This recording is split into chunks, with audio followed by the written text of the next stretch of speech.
김민아 교수님은 여러분들 잘 아시다시피 우리 학회 회장도 역임을 하셨고 또 현재 신한대학교 유아교육과 교수로 있으신데 임상 심리의 배경을 먼저 스타트로 해서 이야기 치료로 전환까지의 그 교수님이 가진 여정이 이 발달을 해체를 통한 느린 학습자의 이해와 관계 맺기라는 이 내용 속에 또 많이 녹아져 있다고 생각이 듭니다. 삼성복지재단과 이 주제와 함께 이제 그 같이 사업을 이번에 해보는 것에 김민아 교수님이 계시기에 조금 더 실현이 가능했다라고 저는 개인적으로 생각을 하는데요. 그 내용을 좀 또 오늘 직접 들을 수 있는 기회가 생겨서 너무 반갑고 감사한 마음입니다. 그럼 김민아 교수님 나오실 때에 큰 박수 부탁드리겠습니다.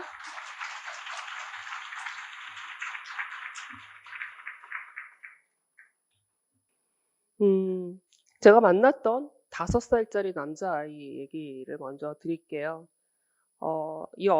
아이의 어머니가 아이를 데리고 왔을 때는 아이가 분홍색 구두를 사달라고 하고 치마를 입고 싶다고 했습니다. 근데 늘 그랬듯이 제일 먼저 하는 건 그럼 사람을 한 사람 그려볼까요? 이러면서 이제 그려봤더니 정말 보통 5살 여아들이 그림보다 훨씬 더 잘 그리고 왜 아시죠? 머리 이렇게 늘고 공주 눈썹, 보석 반지, 반짝반짝거리는 뭐 이런 것들을 그리는데 그림이 너무 이쁘고 이렇게 완성도도 높은 거예요. 그래서 이 아이의 이런 심미적인 능력들이 너무 감탄스러워서 이걸 좀 길러주면 어떨까요? 이제 이렇게 얘기했는데 엄마는 그게 받아들여지지 않는 거죠. 근데 나중에 저하고 같이 이렇게 막 도움을 주시던 정신과 의사 선생님한테 여쭤봤더니 막 버럭 화를 내시는 거예요. 네가 그 당시의 말은 이제 성소수자를 부르는 다른 명칭을 쓰시면서 걔네들의 삶이 어떤지나 알면서 함부로 신미감 운운하느냐. 이렇게 했지만 사실 굽힐 수가 없었어요. 그 당시에도 질문은 계속했죠. 도대체 이 아이의 성 정체성이나 우리는 이제 뭐라 해야 되죠? 얘네들이 성인지에 대한 것에 옳고 그름이라든지 맞다 틀리다를 어떻게 판단할 수 있을까? 그리고 만 5세니까 이 아이가 가지고 있는 어떤 성적 지향에 대해서 빨리 남성적인 성향을 가질 수 있도록 열심히 훈련시키면 뭐를 조기중재하는 걸까? 뭐를 조기중재해서 이 아이의 삶을 도와줄 수 있는 걸까? 답은 이제 답을 드리려고 하는 건 아니거든요. 여기 계신 선생님들한테 답을 하라고 하지도 않겠습니다. 궁금해 하십시오. 예, 두 번째는 제가 이 얘기는 허클베리 핀 길들이기라는 책 번역할 때 사실 제 진심을 담아서 역자 서문에 썼던 이 케이스인데요. 정말 이 다음 케이스네요. 요거는 이제 보통 많이 흔히 있는 겁니다. 애가 산만하다고 유치원에서부터 ADHD 검사를 받아보세요. 라고 보는. 선생님이 산만하다 그래서 왔어요. 그냥 바로 검사하면 또 나올 거예요. 이제 우리가 코너스 척도나 뭐 이런 가진 검사들 가지고 하면 나올 거예요. 근데 엄마가 보기에도 그러세요? 이렇게 물어봤더니 네. 제가 참관 수업을 갔는데 애들은 다 책상에 앉아 있는데 얘 혼자만 왔다 갔다 거려요. 유치원이잖아요. 애들이 책상에 앉아 있다고요? 영어 유치원이거든요. 이렇게 얘기를 하는 거예요. 음. 근데 그 뒤로 이제 이 1차 상담 끝난 다음에 뒤로 유치원으로 옮겼어요. 일반 유치원으로. 그랬더니 전혀 산만하지 않대요. 아이가 너무 행복해해요. 즐거워해요. 라고 얘기를 합니다. 물론 ADHD를 진단을 할 때 요즘 이제 DSM-5 오면서 4부터 시작된 것 같습니다. 오면서 2 이상의 상황에서 일관되게 부주의하고 산만하고 충동적인 행동을 보여야 한다라고 있지만 지금 이러한 맥락의 차이는 우리는 어떻게 해석을 해야 할까요? 자, 세 번째가 아까 말씀드린 그 아이입니다. 보기에도 화가 잔뜩 나 있고 이렇게 학교에서도 공격적이고 산만하고 충동적이고 이런 인제 문제로 의뢰가 된 아이였는데요. 처음에는 저가 인제 초기 상담을 끝내면 항상 풀배터리 검사를 했었거든요, 애들하고. 그래서 검사를 하는데 이러고 있다가 얘가 학습 문제도 있고 뭐 다 있다는데 산수를 잘하네. 지능 검사의 산수는 암산이거든요. 너 참 산수를 잘하는구나. 너 이렇게 잘하는지 애들도 아니?" 그랬더니 그 아이가 하는 말이 "몰라요. 애들은 내가 다 바보인 줄 알아요." 하는 거예요.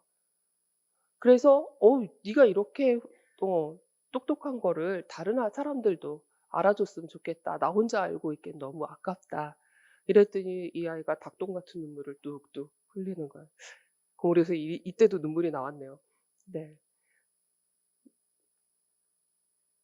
그 뒤로 이제 결과 상담을 하잖아요. 뭐 IQ가 110 몇이 나와 가지고 100 에서 거의 120에 가까운 IQ가 나와서 "얘 되게 똑똑합니다."라고 얘기를 해 줬더니 어머니가 정색을 하면서 물어보시는 거예요. "선생님, 이 지능 검사는 어디에서 누가 하나 다 똑같은 검사 결과가 나와야 되는 거 아닌가요?" 네, 맞지요. 그런데 사실은 얼마 전에 소아정신과에 찾아가서 지금 똑같은 검사를 받았는데 IQ가 70, 좀 이제 70대로 나온 거예요. 우리가 얘기하는 경계성 지능 수준에 해당하는 거죠. 근데 그때 인제 의사 선생님이 하시는 말씀이 과관입니다. 우리 아이가 IQ가 70대라면서 공부는 꿈도 꾸지 말라고 했어요. 농사나 짓고 살라고 했어요. 네. 자, 근데 그 당시 저는 어떻게 해서 두 검사의 차이가 나타나는가. 원래는 표준화된 검사이고 표준화된 절차에 따라서 실행을 하는 게 검사에 따른 이런 차이를 없애기 위한 거거든요. 되게 중요한 건데 왜 이랬을까? 왜 이런 차이가 나타났을까요? 음. 제가 검사를 잘해서요? 음. 자, 이런 경험을 바탕으로 해서 도대체 우리가 무엇을 기준으로 아이들을 문제 삼는가에 대한 질문을 해 봐야 될 것 같습니다. 그리고 그 기준은 어 어디에서부터 나온 것인가. 지금 하고 싶은 얘기는 그겁니다. 자, 우리가 기준을 만들 때 보통 많이 얘기하는 건 발달 이론에 따르면 말이야." 저도 고백합니다. 거의 30 년을 이 무수한 발달 이론들을 근거로 해서 연구를 했고 공부를 했고 또 뭐 새롭게 나오는 이론이 있으면 그거 가지고서 막 또 열광하면서 했고, 그러면서도 "야, 삐아즈는 정말." 이런. 그리고 우리가 또 많이 보는 얘기들은 유아의 수준에서는요 라는 얘기들을 되게 많이 하잖아요. 아동 수준에서는요. 자, 그런데 그런 것들이 다 전통적인 발달 이론에서 나오는 것이고, 이 전통적인 발달 이론의 담론을 좀 정리를 해 보면 제일 큰 건 아동기라는 것을 보편화하고 있다라는 거예요. 그래서 이거는 문화적이나 역사적인 이런 것과 상관없이 거의 모든 전 세계 아이들은 동일한 수준으로 발달을 하고, 그러다 보니 연령에 적절한 발달의 경로가 있다라고 제시를 하고 있는 거죠.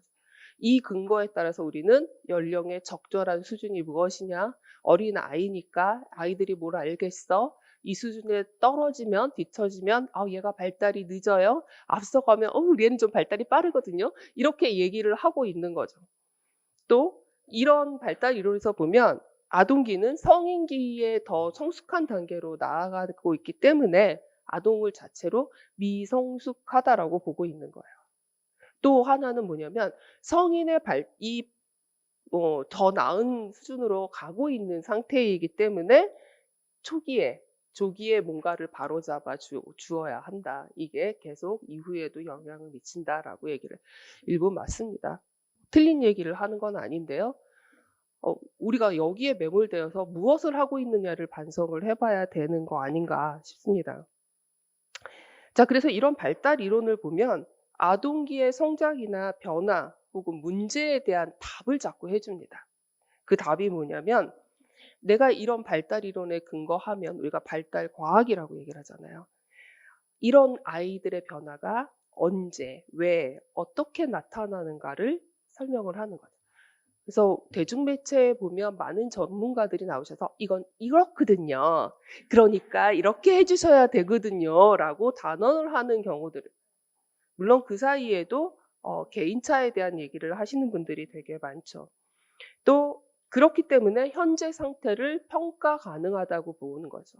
그래서 이런 발달 이론들이 아이가 지금 성장해 나아가는 거를 측정 가능한 것으로 만들고, 또 그걸 통해서 이 아이를 옳고 그름, 적당함, 적절하지 않음, 정상 이상, 이런 식으로 평가를 하는 어떤 틀로 사용을 하고 있는 거죠.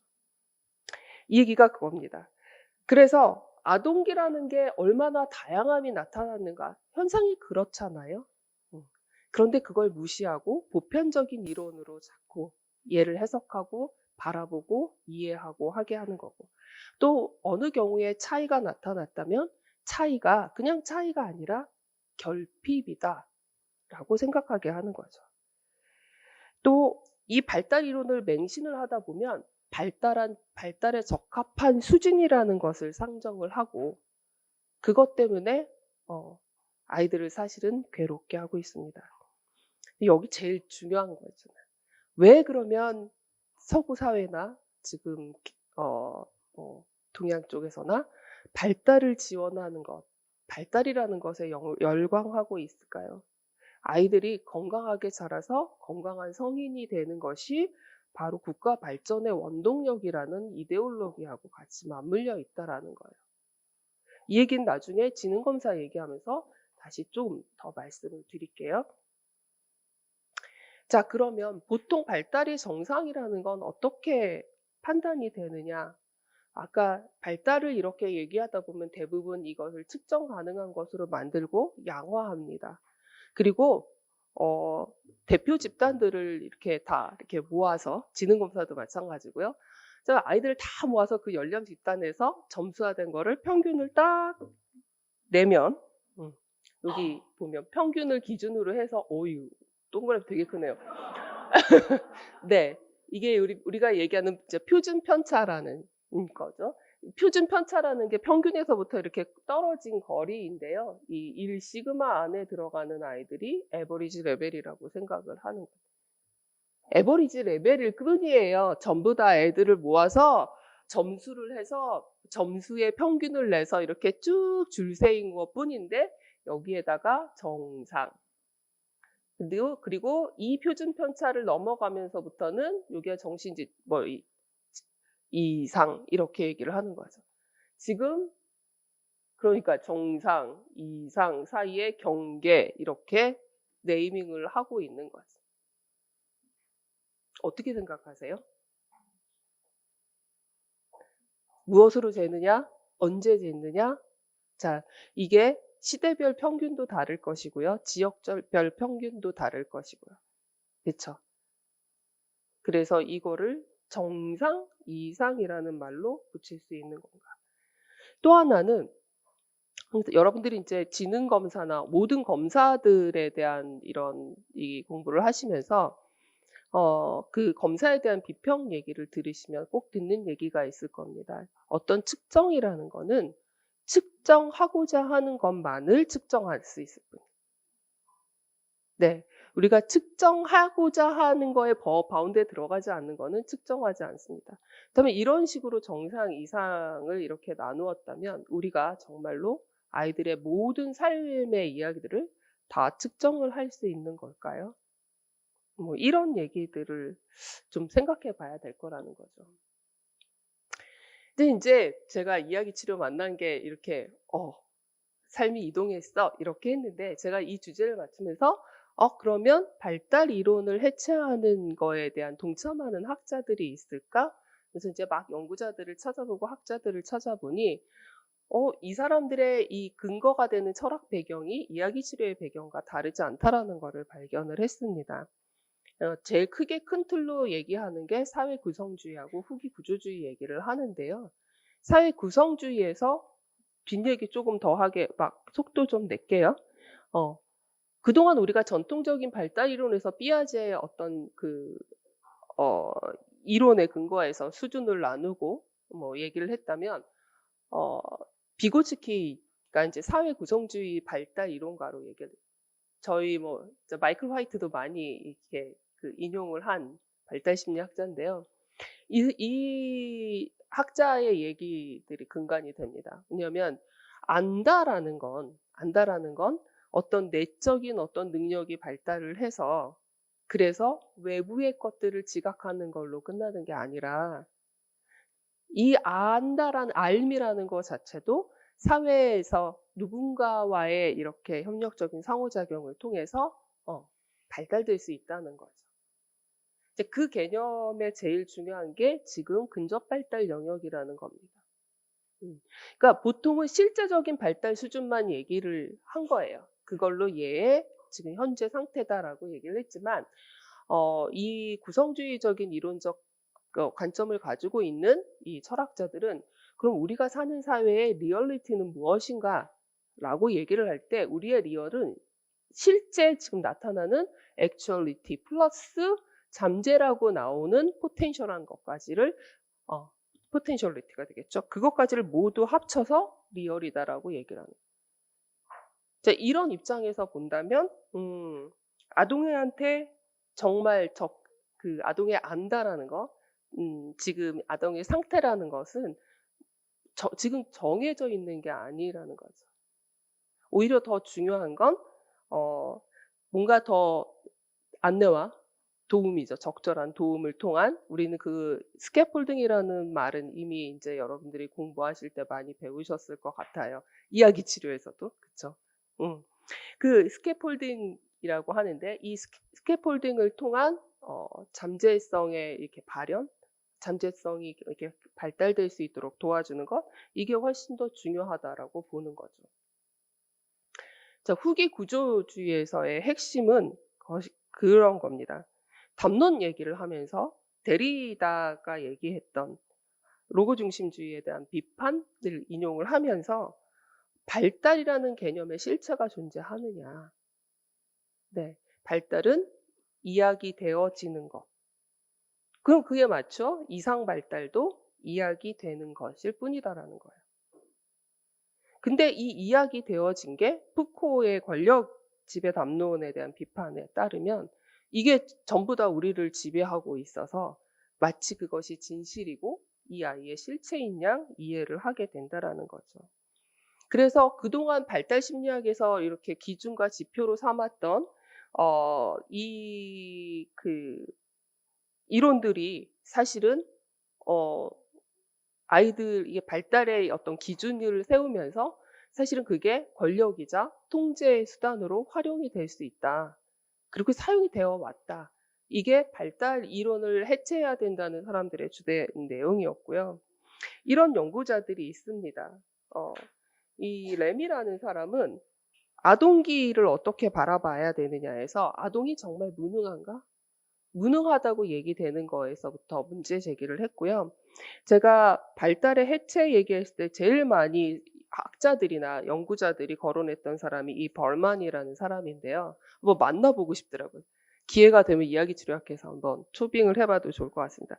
왜냐하면 이 에리카 벌만이라는 사람이 1990년대 말부터 계속 이 Deconstructing Developmental Psychology라는 책을 지금 개정을 해서 2006년 16년에 이제 세 번째 판을 이제 냈는데요. 저 발달심리 전공했다 그랬잖아요. 이 사람 이름을 들어본 적이 없어요. 네, 들어본 적. 국내 연구자들도 이 사람을 인용한 게 최근에 이제 한두 편 나왔을 뿐이에요. 왜 그럴까? 했더니 권력을 못 가진 거예요. 근데 이제 이분이 발달에 대한 해체를 얘기를 하면서 뭐라고 얘기를 했냐면 이제 주요 골자만 이제 좀 얘기를 드리면요. 연령 집단 내에서 상대적인 비교 점수를 통해서 이상화된 정상 아동에 대한 얘기들. 근데 이것조차 서구의 보통 여성학자들이 하는 얘기죠. 서구의 중산층의 백인 가정의 남자아이를 중심으로 얘기된 것들을 가지고선 전 세계 모든 아이들을 다 평가를 한다. 그러니 그러니까 로컬 사이콜로지 하는 사람들이나 페미니스트들이나 이런 사람들의 얘기들을 다 오면서 우리는 이런 또 발달의 또 하나가 뭐냐면 자꾸 부모 자녀 관계를 얘기를 하면서 그쵸. 어머니를 양육자의 이런 그 이미지로 만들고 어머니와의 관계, 어머니와의 상호작용 이런 것들을 계속 그동안 연구해 왔었거든요. 음. 그 엄마가 어떻게 양육을 하느냐에 따라서 예, 이게 달라진다. 그렇죠. 하다못해 인제 어머니가 치료사의 역할을 대행할 수 있는 그게 인제 그 패밀리 테라피 하는 쪽에서도 그 집에 가서 엄마가 필리얼 세라피라 그래요. 필리얼 세라피라 그러죠. 집에서 엄마가 놀이치료사가 했던 그 역할을 집에서도 가져가서 대신해 준 이것의 뭐 옳다 그르다의 얘기가 아니라 왜 젠더에 그렇게 귀속시켜서 마치 그것이 누군가에 대한 책임과 의무로 얘기가 되는가에 대한 비판을 이 에리카 벌만이라는 사람이 하고 있었고요. 많은 학자들이 이 벌만을 인용을 하고 있었습니다. 자, 그래서 이제 뭐 이게 띄엄띄엄 이렇게 있어요. 띄엄띄엄 연구들이 제가 보니까. 그래서 울즈라는 사람은 우리가 난독증 얘기를 하는데 난독증도 사실은 사회 구성적인 개념으로 보면 해체되어야 될 것이다. 이거는 읽기를 배우기를 요구를 하고 그 요구에 부합하지 않은 애들한테 붙이는 병명이다. 야 근데 아니요. 근데 하지 마세요. 난독증이 뭐 뇌기능상의 문제가 뭐 있다 없다에 대한 얘기들은 되게 많이 나오고 있고요. 이거를 뇌기능상의 문제로 해석하는 학파들도 이만큼이 있어요. 그러니깐 이것을 그러니까 뇌과학 다시 뭐 소용없어 이렇게 생각하시면 안 되고요. 단지 우리는 여기서 해체적인 질문들을 해 봐야 된다. 그거를 하지 않으면 우리가 이렇게 만나야 하는 느린 학습자 애들뿐만이 아니라 다른 내담자들도 제대로 만날 수가 없다는 얘기거든요. 또 저는 너무 이분 연구가 너무 반가웠어요. 이게 지금 어디 계신지 모르겠는데 이분이 인제 영어 인터내셔널 저널에다가 낸 얘기가 유아교육에서 발달에 적합하다, 연령에 적합하다라는 얘기들을 되게 많이 하고 연령에 적합한 사회적인 유능성 얘기를 하는데 그거는 누가 평가하느냐. 부모나 교사 평가이고 그 평가라는 거 자체는 또 어떤 것인가에 대한 얘기들을 막 하면서 유아의 일상에서 일어난 다양한 사회적 행동을 모두 포괄할 수 없을 뿐만이 아니라 이 사회적 유능성에 대한 얘기가 사회 문화적 맥락에서 정상 발달을 특성으로 한 그런 어떤 범주들 거기서 벗어난 애들을 자꾸 낙인 찍게 만든다라는 얘기들을 비판을 했어요. 또 이 캐센이라는 사람은 조금 더 이르게 이 발달 심리학 자체가 사회 통제의 수단이다라고 얘기를 하는데요. 이 사람이 얘기했던 건 뭐냐면 학교 교육에서 지능 검사라든지 특수교육이라든지 뭐 이런 얘기가 나오기 시작한 배경이 무엇인가. 저희 특수교육 전공하신 교수님 와 계시니까 나중에 조금 더 말씀해 주시면 좋을 것 같네요. 국력. 그쵸. 저희가 배울 때는 소련이 아폴로보다 먼저 달에 가고 또 전쟁이 일어났는데 제가 이걸 옛날에는 정말 농담처럼 했어요. "야 이게 잘 안 돼서 저쪽에서 암호는 고구마." 그러는데 "암호는 고구미." 해 가지고 전투 못하게 하는 사람들을 걸러내려고 "지능 검사를 한 거야." 이렇게. 나 그래서 지금은 너무 '그때 내가 왜 그런 말을 했을까.' 애들 웃으라고 했는데 근데 사실은 그렇거든요. 군대 가서 잘 싸울 수 있는 사람과 없는 사람을 구분하기 위해서 일반 학교 교육으로 아이 국력을 기르려고 했는데 일반 교육에 적합한 아이와 적합하지 않은 아이를 구분하기 위해서 이게 뭔가 이 구분하기 위한 것들로 그 지능 검사라든지 이런 도구들이 자꾸 활용이 됐고 그럼 구분해서 뭘 하려고 이 사람 캐센이 하는 말은 이거는 국가에서 자꾸 교육을 통해서 통제하려고 하는 힘을 갖게 하는 그런 수단으로 활용이 됐다라고 인제 비판을 했어요. 그다음에 이게 제일 최근에 제가 찾은 연구예요. 더 찾으면 더 있겠죠. 이름이 좀 어렵죠? 린드너라고 해야 되나? 카쿠루? 이 사람들은 인제 그 아동기에 성학대를 당한 사람들에 대한 연구들을 쭉 모았어요. 근데 연구들을 모아서 그냥 보통은 우리가 이런 그 메타 어널리시스 연구를 하면 통계 점수 가지고 막 이렇게 하는데 이 사람은 이걸 모아서 거기에 있는 내러티브들을 분석을 해본 거예요. 그 내러티브를 분석을 해 봤더니 내담자의 말과 상관없이 이 안에서 아동기에 성적 학대를 받은 사람들은 앞으로의 발달이 이럴 거야라고 우리가 얘기하는 그것으로 그 메인 담론으로 이 사람들을 기술해 놓은 연구들이 되게 많죠. 이게 이렇게 되면 아마 대부분 질적 연구를 했었을 거고 내담자의 말을 옮겨 놓고 그다음에 이 그 기술하고 해석하는 연구들을 했었을 텐데 그럼에도 불구하고 우리가 가지고 있는 이 사람의 발달에 대한 어떤 그 이런 생각들에서 완전히 벗어나지 못한 그런 문제가 있었다라는 거를 얘기를 했습니다. 제가 타자라고 얘기를 하는 건요. 우리가 인제 어떤 대상을 가리켜서 나는 아닌 타자로 생각을 하잖아요. 타자와 나가 함께 어쨌든 함께 동행해서 함께 가야 되는 이 세상에서 최근 새로운 타자로 부상된 이 명칭이 있습니다. 많이 들으셨죠? 저도 요새 논문 심사 의뢰 오면 많은 수가 느린 학습자에 대한 논문 심사 의뢰가 옵니다. 자, 여기에 이렇게 너무 다 아시는 거라고 생각을 하고 우리가 느린 학습자가 뭐냐고 얘기했을 때 이렇게 정의를 합니다. IQ 이제 70에서 85 사이니까 71에서 84 사이. 아까 제가 말씀드렸던 여기가 정상, 여기가 비정상 이렇게 하면 요 사이에 있는 사람들을 경계선 지능을 가졌다고 하고 경계성 지능에 해당하는 학생 인제 그 학생들을 부를 때 경계선 지능 장애, 뭐 경계성 지능인, 경계성 지능 다 이상하니까 느린 학습자라는 말을 붙였습니다. 그래서 느린 학습자에 대한 얘기들을 이렇게 보면은요.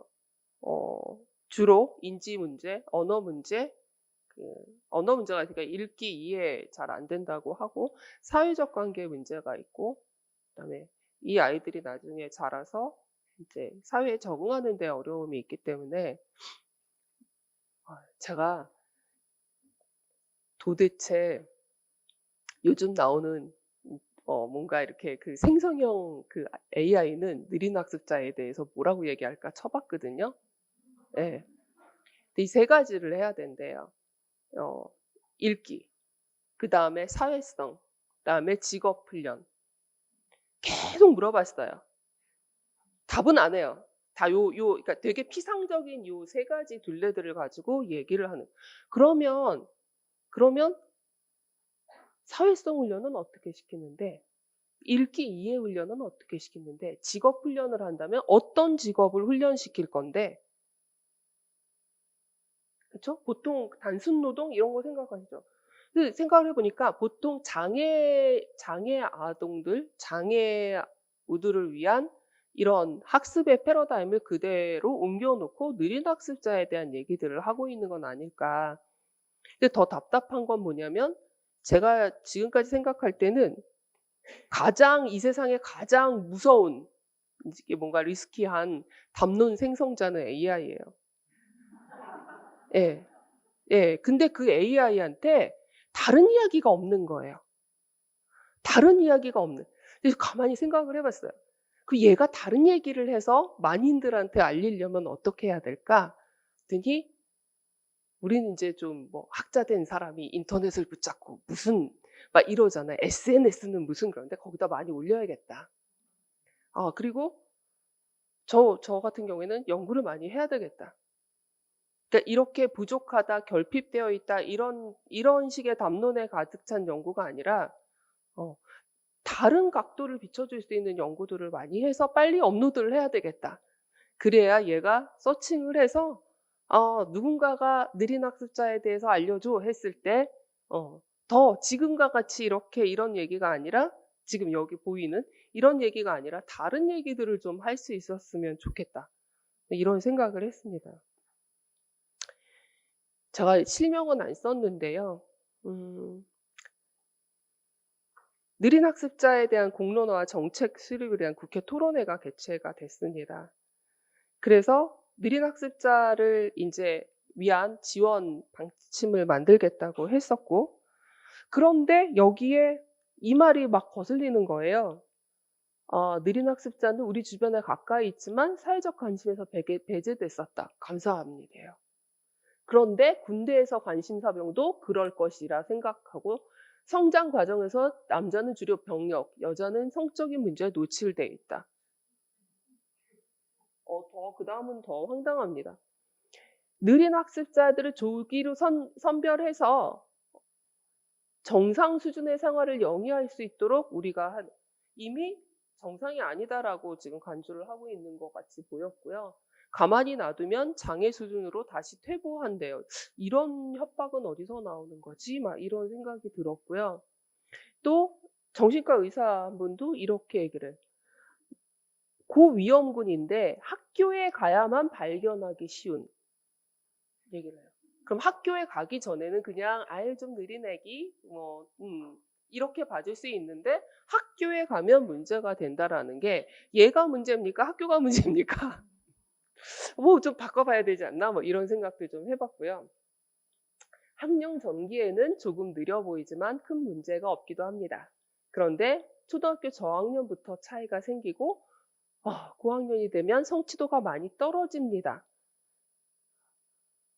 뭐 그렇죠. 많은 아이들이 그러니까. 이들은 조기 발견하여 맞춤 교육이 제공할 경우 정규 교육을 마치고 대학 진학도 가능할 것으로 판단됩니다. 이거의 목적은 뭐지?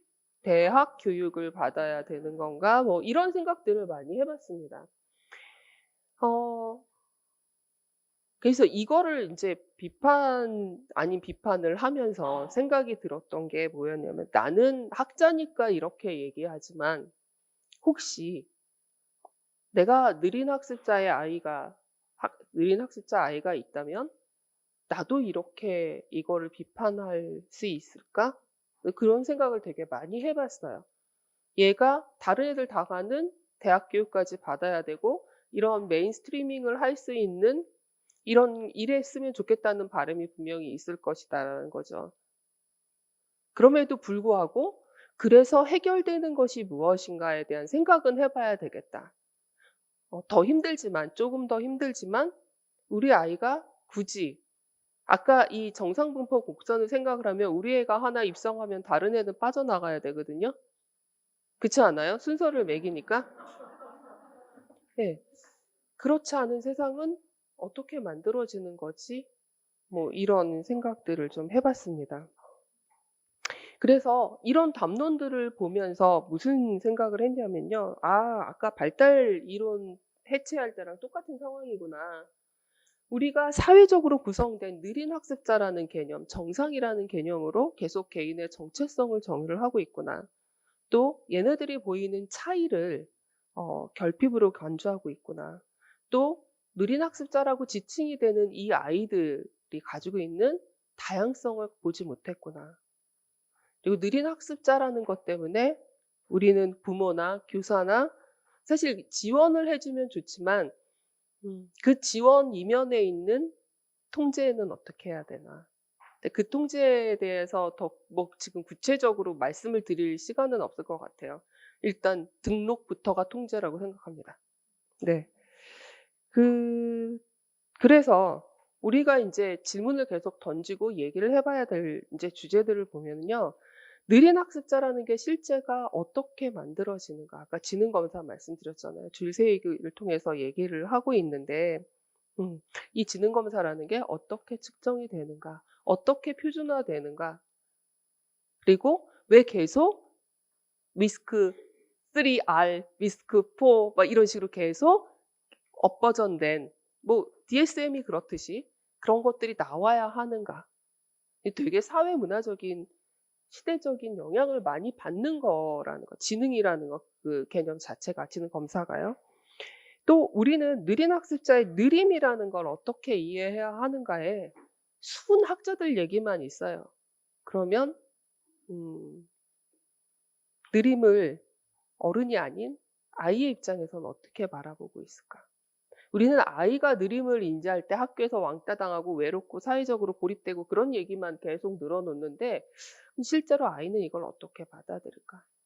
근데 한 연구에서는 그래서 아이들을 인터뷰를 한 거예요. 사실 아이가 말을 제대로 못할 거다라는 생각 때문에 아이들 어린 유아들을 인터뷰하는 연구들이 그리 많지 않거든요. 물어보면 "좋아요. 그냥요." 이러거든요. 근데 인제 놀이라는 형식을 가지고 인터뷰를 이렇게 하니까 아이들이 생각하는 자기에 대한 개념들이 사실은 어른들과 크게 다르지 않더라. 공통된 부분들. 왜? 어른들이 자기들을 그렇게 부르니까. 그렇게 바라보니까. 그래서 또 생각이 나. 우리 아이들한테도 한번 물어보자. 그래서 우리가 아이들하고 어떻게 어떤 얘기를 하고 이 우리의 바라봄을 아이들은 어떻게 지각할까. 네. 사실 되게 이 얘기를 쓰면서 김현채 의원님이시군요. 김현채 의원님이 막 머리에 생각이 났어요. 도대체 왜 전국에서 앞다투어서 이것을 정책을 마련하고 조례 제정을 해야 된다고 모임을 할까? 이게 무슨 의미일까? 근데 김현채 의원님하고는 사실 가까이에서 이렇게 얘기를 해서 우리가 어떤 정책들을 만들어 나가야 되는가, 무엇을 지원해야 되는가에 대한 이야기들을 할 수 있는데 정말 우리가 다른 시군구에 있는 이런 정책이나 의뢰에 뭔가 좀 다양한 얘기들로 지원을 해줄 수 있는 그런 정책 마련을 함께 논의할 수 있는 자리가 있었으면 정말 좋겠다는 생각을 했습니다. 그리고 많은 연구들이 조기 판별을 해서 조기 중재를 하면 훨씬 더 효과가 있을 거라고 얘기를 합니다. 효과가 있겠죠. 없지 않아요. 무슨 효과인가? 무엇을 위한 효과인가? 그것에 따른 낙인 효과는 어떠할까? 다 고려를 해 보라는 거죠. 조기 중재를 하지 말라는 얘기가 아니고요. 그것으로 인해서 파생될 많은 것들을 얘기들을 해 봐야 된다라는 거죠. 제가 최근에 연구들이 많이 돼서 연구들을 봤더니 전문가 입장에서 본 느린 학습자에 대한 연구들은 대부분 "학습 지원을 해야 된다. 조기 중재를 해야 된다." 쪽이었고요. 또 질적 연구하시는 분이 이 느린 학습자 어머니들하고 인터뷰한 연구들을 봤더니 거긴 좀 읽어 드릴게요. 느린 학습자는 학습의 문제보다는 감정과 성장 가능성에 초점을 두길 바라고 또 문제를 수용하고 느린 학습의 문제를 수용하는 거예요. 그 안에서 적합한 교육 환경을 찾고 싶었다. 적합한 교육 환경이 별로 없으니깐요. 또 우리 아이가 사회에서 공존하고 수용될 수 있는 환경이 조성되기를 바란다는 거예요. 어째서 이렇게 바라봄이 다른 걸까요? 그러면 우리가 느린 학습자로 불리는 아이들하고 무엇을 할 수 있을까? 앞장을 보면 지원 정책이나 법령 제정에 앞서서 충분히 질문하고 논의하고 같이 탐구하는 과정이 필요하지 않을까. 무턱대고 어느 프레임을 하나 여기다가 가져와서 계속 얘네들은 읽기 학습 지원해야 돼, 산수 지원해야 돼, 사회성 훈련해야 돼, 요거는 어떤 감정이지, 슬픔 찾아봐, 이런 거 하는 게 먼저가 아니라 이런 토론들이 분명히 필요하다는 거고요. 느린 학습자와 관련된 지배 담론에 대안적인 담론들을 계속 만들어 가야 된다라는 거예요. 그러려면 바라봄이 달라져야 되는.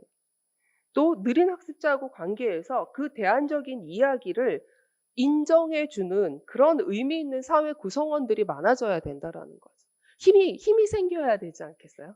사회에서 힘이 생겨야 돼서 이 아이가 아까 에이전트 얘기했잖아요. 컴퓨터 인공지능도 에이전트가 되는데 왜 계속 주입식 기초 아주 작은 마이크로틱한 학습 과정을 훈련시켜서 반복적으로 훈련시켜서 이 아이가 그거를 습득하는 거를 성과라고 보느냐는 거죠. 이 아이가 에이전트가 될 수 있게 만들어 주는. 제가 읽어 볼게요. 이야기 흑심 있는 것 같은데요. 저는 이야기 치료에서 답을 찾고 싶습니다. 예. 그러니까 아까 말씀드린 느린 학습자의 아이들이 이 학습 지원이라는 거 외에 이 사회에서 주체를 가지고 있는 에이전트로 자리 잡게 하는데 야, 이야기 치료만한 게 없겠구나. 그래서 이야기 치료에서는 느린 학습자의 지원은 여기 두 번째 볼게요. 문제 중심의 이야기에서 선호되는 이야기로의 변화를 돕는 것이고, 문제를 없애거나 정상화시킨다는 것이 아니라 아이가 문제로 가득한 이야기에 지배를 받지 않게 하는 것. 그리고 그것에 아이가 선호하는 이야기, 대안적인 이야기들을 삶에서 되찾아서 더 풍부한 이야기가 나올 수 있도록 도와주는 거 아닌가. 그래서 아동이 문제가 아니라 느린 학습이 문제이다라는 생각으로 접근해 볼 수 있지 않을까. 넘어가면 느린 학습자가 자신의 삶의 전문가로 자리매김하게 한다면 상담가나 교육하는 사람이나 뭐 기타 관련되어 있는 사람들은 부모도 마찬가지고요. 작고 호기심 어린 탐험가의 눈으로 알고 싶다는 자세로 접근해 들어가야 되는 거 아닌가. 마지막으로는 아까 우리 계속 많이 올리자 그랬잖아요. 우리가 할 수 있는 이야기들을. 우리가 개인적인 차원이 아니라 사회적인 차원에서 이 문제를 접근하기 위한 이야기 치료의 가장 핵심적인 회원 재구성과 인정 예식, 이런 뭐 치료적 문서 작업, 이런 것들을 계속 많이 해야 되는 거 아닌가 싶습니다. 저 뒤는 보시고요. 이 말은 꼭 하고 싶습니다. 우리는 더 궁금해하고 더 많이 듣고 말하고 나누어야 합니다. 네, 감사합니다.